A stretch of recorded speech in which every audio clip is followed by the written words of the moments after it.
a lucrative contract the very same month that he testified before the Sandusky grand jury. And the school is now preparing a formal response to this week's Louis Freeh report on the sex abuse scandal. Penn State said, "We are deeply sorry for the failure to protect these vulnerable young boys from the pain and anguish they suffered."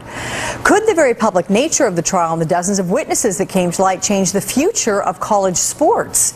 Joining me now, Sports Illustrated legal analyst Michael McCann. Michael, good morning. Good morning, Alex. Give me the way you see it in terms of the effect this is going to have on college sports. I suspect this is going to have a pretty sweeping effect, and I think the NCAA is going to make sure that's the case. This investigation by Louis Freeh and his associates showed a massive cover-up at Penn State. The fact that a coach was so powerful that he was able to help engineer a cover-up of some of the worst crimes imaginable.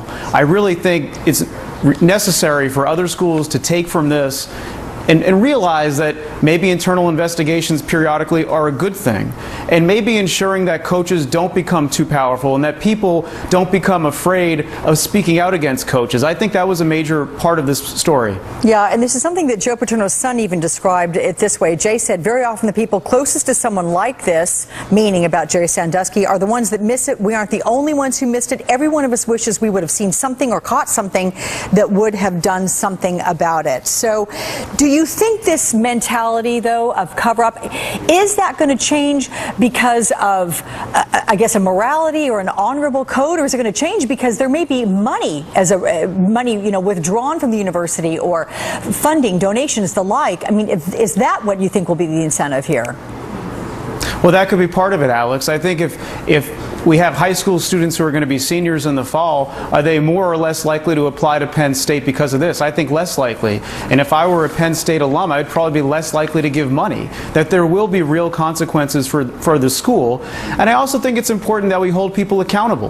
The fact that the college president was fired and could be criminally charged is a lesson to other college presidents that they better be sure that their schools are in order and that these crimes aren't taking place, because they knew about or had reason to believe that these crimes were occurring, and they did nothing for so long. Yeah. It's really morally outrageous. Which could result in the NCAA imposing what they call the death penalty should they investigate and decide to take the school, just shut down the athletic program for a year. Do you think that's possible?